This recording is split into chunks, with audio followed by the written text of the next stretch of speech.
Assalamualaikum warahmatullahi dan salam sejahtera kepada bangsa Walaberi sekalian. Satu-satu subsidi hendak ditarik daripada rakyat. Hai, kerajaan ni kan, memang kerajaan tarik subsidi ke apa? Kita intro dulu.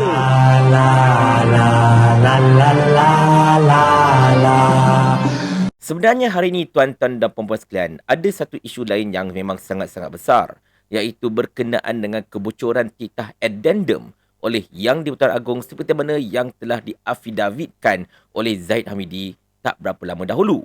Cumanya, saya masih lagi menanti kod-kod kalau ada kenyataan sama ada dari Anwar Ibrahim ke, dari Zahid Hamidi ke, ataupun sesiapa saja ke, whatever kan, berkenaan dengan titah addendum tersebut sebelum saya ulas. Jadi, saya nak bagi Chan, titah addendum punya hal tu saya akan ulas pada petang ini, insyaAllah.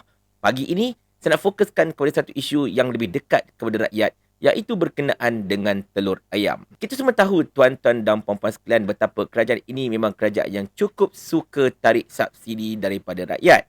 Mula-mula mereka telah menarik subsidi ayam, mereka telah menghilangkan harga siling, and then kemudian mereka telah tarik sedikit sebanyak subsidi daripada bil elektrik dan sebagainya. Kemudian mereka tarik subsidi diesel, dan kita pun tahu juga baru-baru ini Perdana Menteri telah bagi hint yang kerajaan akan tarik subsidi pendidikan. Dan sekarang ini, Menteri Keterjaminan Makanan iaitu Datuk Seri Muhammad Sabu telah mengumumkan betapa berkemungkinannya kerajaan akan menarik kembali subsidi untuk telur ayam grade A, B dan C. Ini ucapan beliau.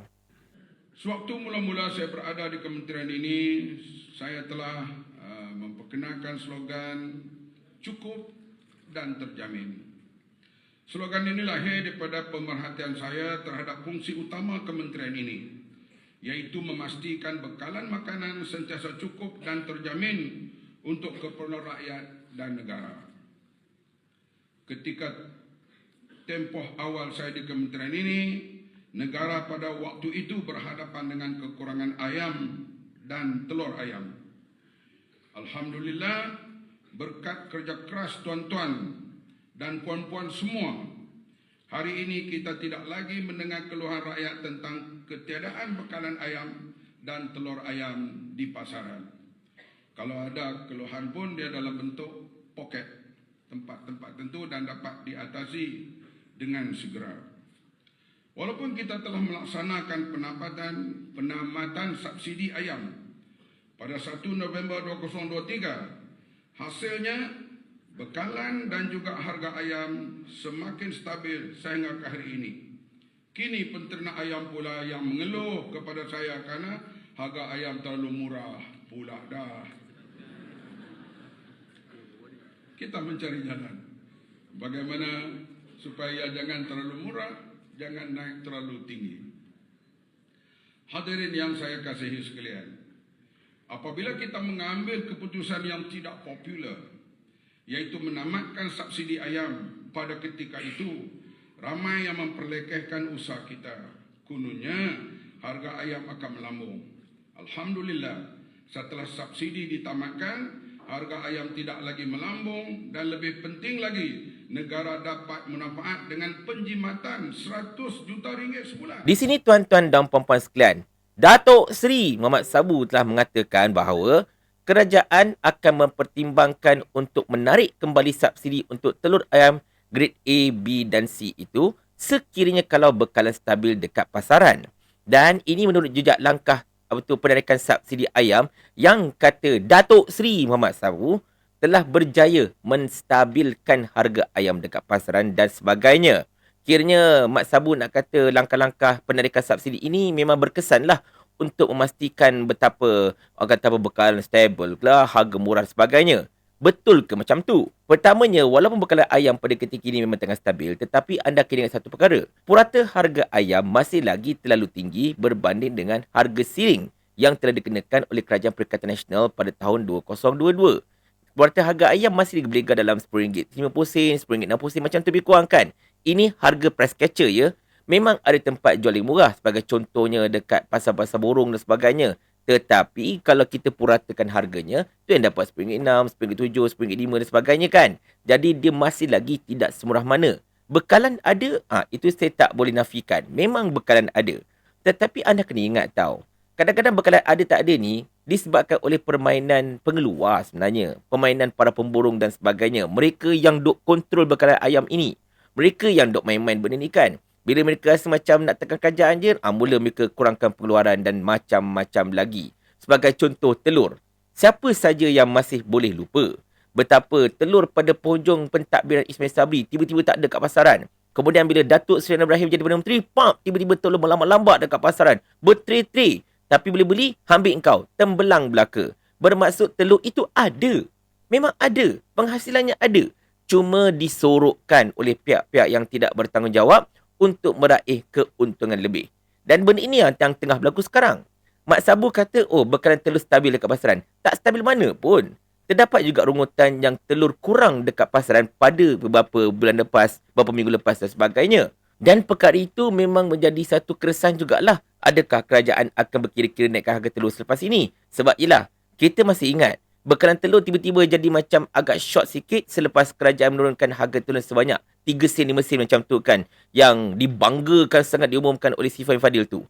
Tengok-tengok tuan-tuan sekalian, Mat Sabu umumkan, lepas ni mungkin telur akan ditarik kembali subsidinya.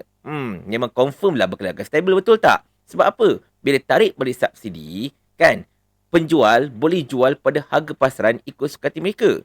Jadinya tuan-tuan dan puan-puan sekalian, benda-benda ni sebenarnya at the end of the day akan menekan rakyat kembali. Itu sahaja yang boleh saya cakap.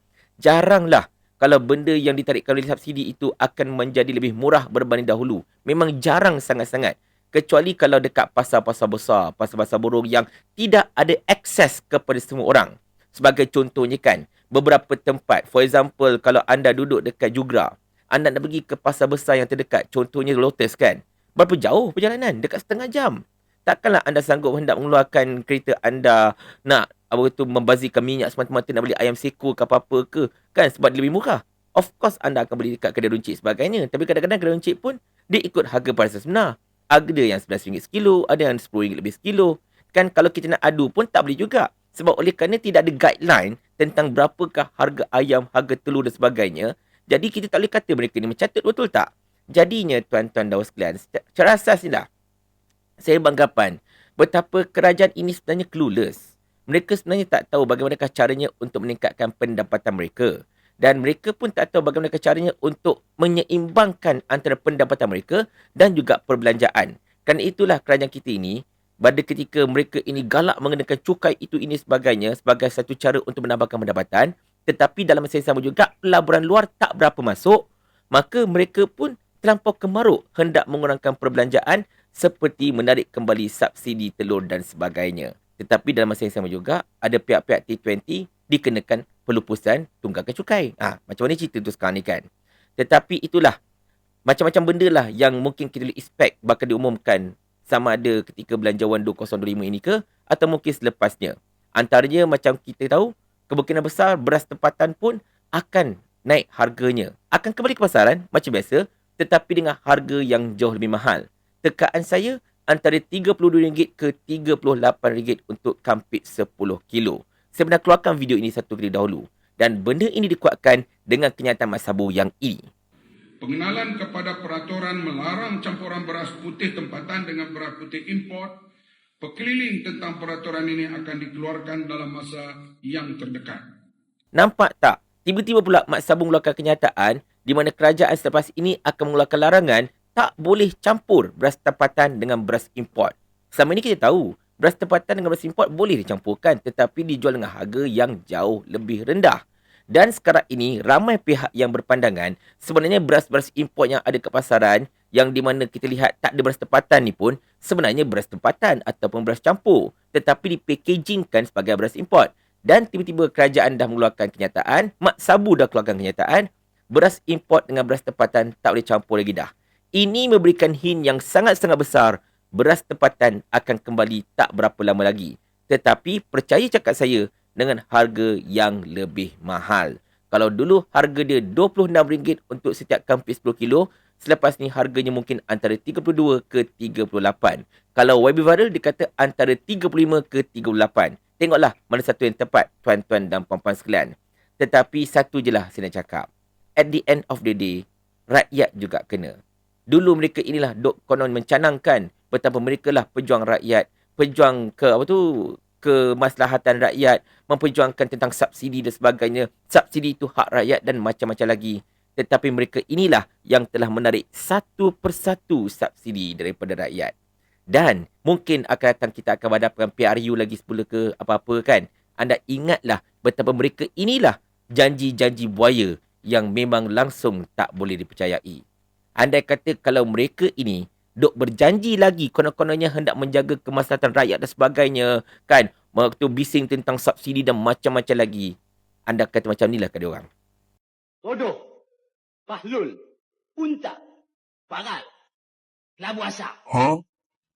Kau badan saya besar, akal tak ada lah. Bodoh.